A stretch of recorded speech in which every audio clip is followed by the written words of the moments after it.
इतिहास में पहली बार भारत ने वो कर दिखाया जो अमेरिका तक ना कर सका। दोस्तों, भारत ने चीनी सीमा के पास ऐसा कदम उठाया है जिसने पूरी तरह से चीन को चौंका दिया है। भारत की इस दमदार तैयारी ने चीन के माथे पर टेंशन की लकीरें खींच दी हैं, जो चीन हमेशा भारत को दबाने और डराने की कोशिश करता था। अब वहीं भारत के नए कदम से बेचैन और परेशान हो गया है। जब चीन अरुणाचल प्रदेश के पास अपनी मौजूदगी दिखाकर भारत पर दबाव बनाने की कोशिश करता था, तो अब हालात उलटे पड़ चुके हैं। अब डरने की बारी चीन की है। दोस्तों, आपको जानकर हैरानी होगी कि भारत का यह कदम सिर्फ एक बांध तक सीमित नहीं है, बल्कि भारतीय सीमा के आसपास कई ऐसे बड़े काम शुरू हो गए हैं जिन्हें देखकर चीन की हालत खराब हो चुकी है। आखिरकार भारत ने बॉर्डर के पास ऐसा क्या कर दिया है जिसने चीन को अंदर तक हिला दिया है? चलिए इसी राज्य को जानने के लिए आगे बढ़ते हैं इस वीडियो में। लेकिन उससे पहले अगर आपको भी लगता है कि भारत आज हर मोर्चे पर दुश्मन को जवाब देने के लिए तैयार है, तो इस वीडियो को लाइक कीजिए और कमेंट बॉक्स में जय हिंद जरूर लिखिए। दोस्तों, सबसे पहले बात करते हैं चीनी सीमा के पास भारत के विशाल हाइड्रो प्रोजेक्ट की। भारत सरकार ने अरुणाचल प्रदेश के लोअर दिबांग वैली में एक विशाल बांध बनाने की मंजूरी दे दी है। यह बांध ब्रह्मपुत्र की सहायक नदी दिबांग पर बनाया जाएगा, जो चीन की सीमा से सटा हुआ है। यह प्रोजेक्ट न सिर्फ अरुणाचल और असम की पानी की जरूरत पूरी करेगा, बल्कि रणनीतिक रूप से भी भारत को मजबूत करेगा। चीन को रोकने के लिए भारत ने इस योजना को हरी झंडी दी है और बताया जा रहा है कि यह अब तक का सबसे बड़ा हाइड्रो पावर प्रोजेक्ट होगा। इस प्रोजेक्ट का नाम है दिबांग मल्टीपर्पज प्रोजेक्ट। सरकार का कहना है कि इस पहाड़ी इलाके में बिजली की डिमांड लगातार बढ़ रही थी, इसीलिए इस प्रोजेक्ट की जरूरत थी।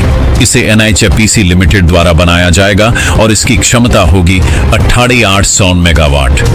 पूरा हो जाने के बाद अनुमान है कि अरुणाचल और असम में बाढ़ की समस्या काफी कम हो जाएगी। इस प्रोजेक्ट के लिए लगभग 319 अरब की स्वीकृति दी गई है और इतना बड़ा प्रोजेक्ट पूरा करने में कई साल लगेंगे।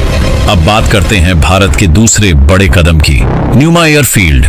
दरअसल LSSC के पास 13,000 फीट की ऊंचाई पर स्थित न्यूमा एयरफील्ड को अब लड़ाकू विमानों के लिए तैयार किया जा रहा है। भारत पूर्वी लद्दाख में इस महत्वपूर्ण एयरबेस को अपग्रेड करने की तैयारी कर चुका है, ताकि चीन को सीधे टक्कर दी जा सके। आपको बता दें, चीन पिछले 33 महीनों से सीमा के पास अपने ठिकानों को मजबूत करने में जुटा हुआ है। ऐसे में भारत भी पीछे नहीं है। न्यूमा एयरबेस को 230 करोड़ की लागत से अपग्रेड किया जा रहा है। रनवे को 2.25 किमी तक बढ़ाया जाएगा। रक्षा अधिकारियों ने बताया है कि मई से यहां कंस्ट्रक्शन वर्क शुरू हो चुका है। यह airfield line of actual control यानी LIC से 50 किमी से भी कम दूरी पर है। बॉर्डर रोड्स ऑन ऑर्गेनाइजेशन यानी BRO इसका काम कर रहा है। बताया जा रहा है कि 2025 तक न्यूमा एयरबेस पूरी तरह से अपग्रेड हो जाएगा।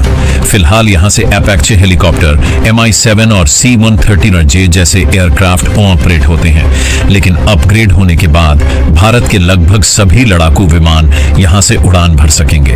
दोस्तों, अब आते हैं तीसरे बड़े प्रोजेक्ट की ओर, जिसने चीन को सबसे ज्यादा बेचैन कर दिया है। यह है सेला टनल। अरुणाचल प्रदेश के तवांग इलाके में बनी यह टनल भारतीय सैनिकों के लिए एक लाइफलाइन है। यह सुरंग 13,000 फीट की ऊंचाई पर बनाई गई है, जिसकी लंबाई 2 किलोमीटर से ज्यादा है। इस सुरंग से टैंक और मिसाइलें आसानी से चीन सीमा तक पहुंच सकेंगी। खास तकनीक से बनी यह टनल हर मौसम में खुली रहेगी और तवांग तथा पश्चिम कामेंग जिलों की दूरी और समय दोनों को कम करेगी। अब आगे बढ़ते हैं भारत की सड़कों की ओर। सरकार ने पिछले 5 सालों में चीन सीमा से सटे इलाकों में करीब 10,000 किमी सड़कें बनाई हैं, जिस पर लगभग 1547 करोड़ खर्च किए गए। 363 किमी लंबी सड़क परियोजनाओं में बांग्लादेश, पाकिस्तान और म्यांमार की सीमा भी शामिल है। रक्षा राज्य मंत्री भट्ट ने बताया था कि सिर्फ चीन सीमा पर ही 2018 किमी सड़क बनाई गई है। वहीं पाकिस्तान के साथ 10,336 किमी लंबी सड़क पर 4,142 करोड़ खर्च हुए।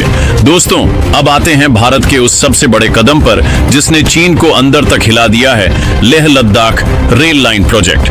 भारत अब सामरिक दृष्टि से बेहद अहम रेल लाइन बनाने की तैयारी में है। इस रेल प्रोजेक्ट का पहला चरण बिलासपुर से बरमाड़ा तक बनाया जा रहा है। 33 किमी लंबे इस हिस्से में सुरंगें, पुल और रेलवे स्टेशन शामिल होंगे। दूसरे चरण में इसे बिलासपुर से लेह तक ले जाने की योजना है। परियोजना डिटेल प्रोजेक्ट रिपोर्ट यानी डीपीआर के स्तर तक पहुंच चुकी है और पीएमओ तक मामला पहुंच चुका है। यह रेल लाइन बिलासपुर, मंडी, कुल्लू, केलांग से होते हुए लेह तक जाएगी। 2025 तक बिलासपुर से बरमाड़ा तक का काम पूरा होने का लक्ष्य रखा गया है। इसके बाद 468 किमी लंबी बिलासपुर लेहर रेल लाइन का निर्माण शुरू होगा। इस लाइन के बनने से भारत अपने सैनिकों और हथियारों को ट्रेन की स्पीड से सीधे चीन सीमा तक पहुंचा सकेगा।